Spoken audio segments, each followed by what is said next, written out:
Nada seram horor menegangkan, pesugihan berdarah di Curug Guci Naga Cerek.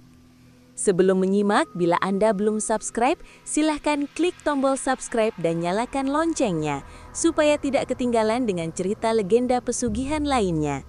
Hanya di saluran Metafisika Nusantara kesayangan Anda ini. Tak banyak yang berani menyebut nama tempat itu setelah maghrib. Curug itu berada jauh di dalam hutan.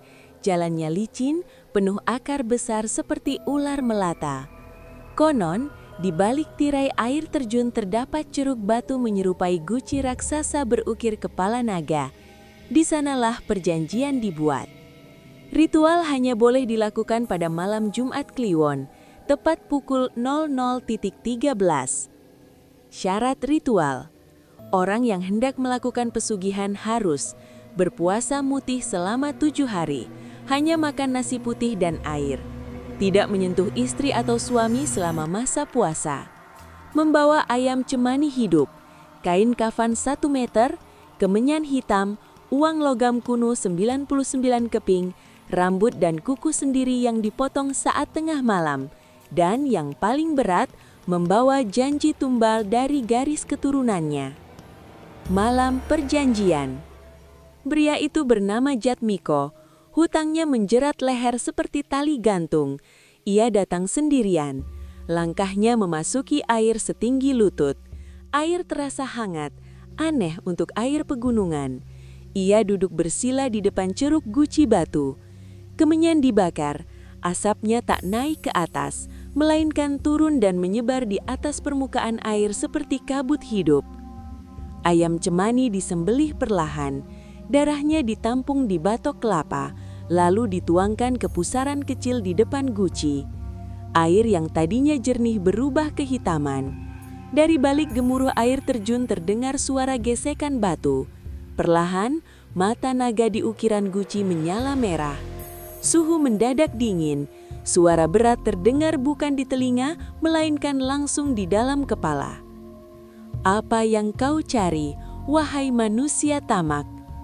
Jatmiko harus menjawab tanpa gemetar. Jika suaranya goyah, ritual gagal dan ia akan diambil saat itu juga. Ia menyebut keinginannya, kekayaan tanpa batas. Air bergetar hebat. Dari pusaran muncul bayangan panjang seperti tubuh ular raksasa melingkar di bawah air. Tiba-tiba, sesuatu mencengkram pergelangan kakinya dari dalam air. Kulitnya terasa seperti ditusuk ribuan jarum. Suara itu kembali terdengar. Tumbal pertama, darah dagingmu sendiri, saat bulan merah ketiga.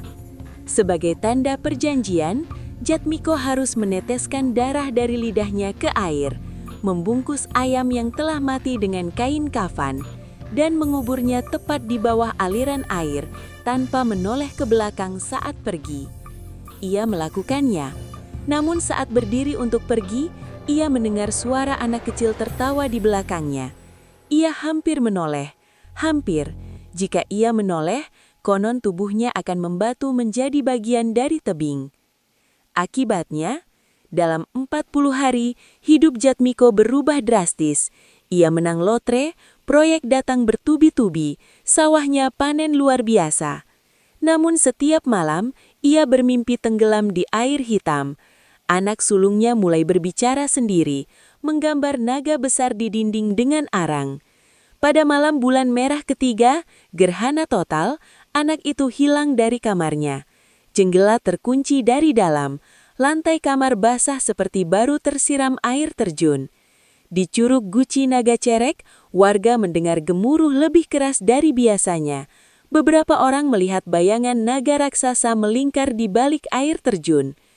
Jatmiko ditemukan 3 hari kemudian, duduk di depan guci batu. Tubuhnya kering seperti kayu tua. Matanya terbuka tapi kosong. Mulutnya berbisik pelan berulang-ulang. Belum lunas, belum lunas. Sejak saat itu, setiap orang yang mencoba ritual di sana sering mendengar 2 suara. Suara naga dan suara anak kecil menangis di antara gemuruh air. Dan konon, guci itu tidak pernah kenyang. Nantikan cerita selanjutnya.